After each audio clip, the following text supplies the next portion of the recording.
अम्मा जी काली अचे थी ने भाग वाला कानो ये आईफोन खणी आयो आ बीबी।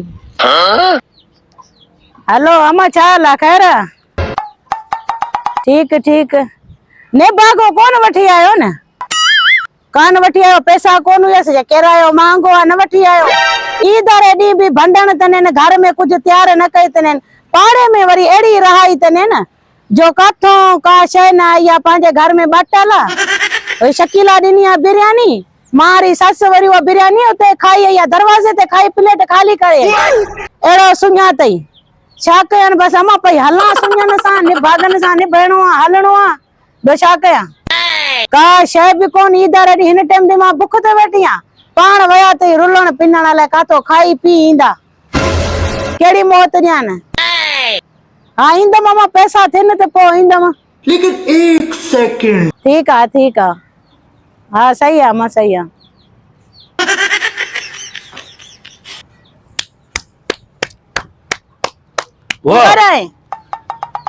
चवंदा अंत सेभागी ज़ाल जे घर में हुजे उन्हें घर में बरकत ही बरकत है सही। बड़के निशाई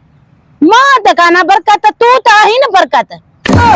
सजे पाड़े में तो गिलाऊं असा जो कंदी दी वती असा जे घर जो मुजी अम्मा जो असा जे को तो माहौल जो छड्यो छा तवे आयो छा आयो ही त आई जदे तो जड़ियूं घर में निभागियूं ज़ालूं हुंदियूं जेके सजो दी माइटन के हेडे होडे फोनन ते गिलाऊं कंदियूं वतंदियूं तो इनन जे घर में कुछ भी ना है बटाला बाहर आइंदा तो छा पयो बुधाए ने छा पयो आ गोश्त वठी आए पाड़े जो गोश्त आंदई छेले जो गोश्त आंदई मुर्गी आंदई चांदई ये ट्रे बटाला ब बसर ये पया तवे दुआ थल तवे डाडन पड़े डाडन जा ये बटाला कांदा रहो छा तवे छा गलाया तो जे घर अचण का पेरिया हर ईद ते असा छेलो खाइंदासी हां छाजे करे जो असा के पाड़े वाला दिसंदा थी मां पुत्र बेचारा गरीब ऐं शरीफ न जबे का वठी तू हिते आईया रोज के न के पाड़े वाली सा झेड़ो कयो वेठो ओए हणे पाड़े वाला असा के बटाला भी को था देन शर्म त कर थोड़ी शर्म त कर मां त पाड़े में वेंदी कोने मां ऐ पुट जी रहाईया मां के जे घर वईया बुधाए ता जी रहाईया जड़ी मां तेड़ो पुट ता बिनन जी रहाईया ई दरडी भी कथा कुछ आयो थई इंदो किथा ओने शकीला मुझे का बिरयानी देनी आ गोश्तारी तो जी मां दरवाजे ते बिरयानी खाई खाली प्लेट रखी ता सची तो के मथे ते चाड़े हुई तो लांती री शकीला है या शकीला तो मथे ते चाड़े चलियो थे जो बार बार मथे में सूर विजी फिर सिर्फ शकीला मुजी शकीला मुजी जीजल शकीला मुजी तो वने शकीला जे घर रहना तय कर वेंदम एडो गंदो कंदावे त आखिर वेंदम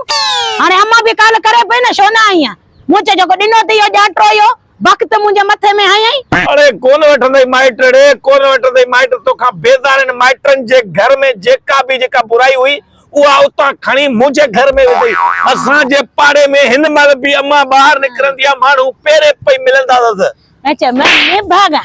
हां मां ने भागा तू भागा रोई हां दे आले वाले अग में बंगला ठा दई हाने बंगला ठा दा तई ने भागा ए कहीं जो आईफोन का था चोरी करे है हां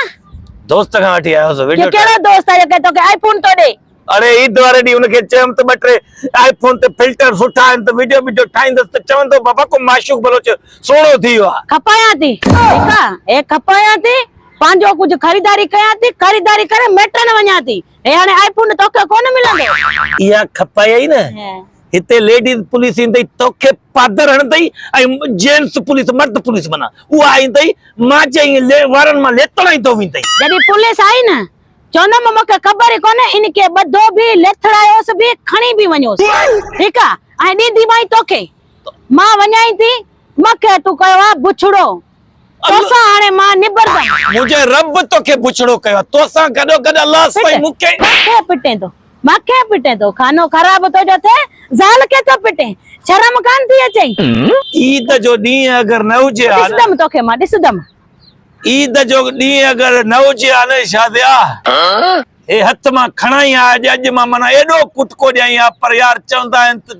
औरत जाता उन्हें ते हथ नाए खणबो मर्द जो शान नाए बाकी असा मर्दू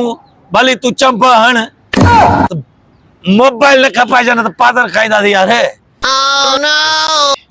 वन्या यार बुधवा दियो रोस्तम लाखे जो को पाडो कुठो ऐं छेलो कुठो त सभिड़नि दोस्तनि खे दावत ॾिनई पर वरी अॼुकल्ह असांखे दावतूं इहो बि नथो ॾेई मथां कड़कास तो वरी चवास तो छा ला ॿ टे भाकुर ईद जा पाईंदोसांस त पाण ई चवंदो वे बाबा वे वे बे आई कंदोसांस तो मना थोड़ी कंदो चवंदो अच वे खा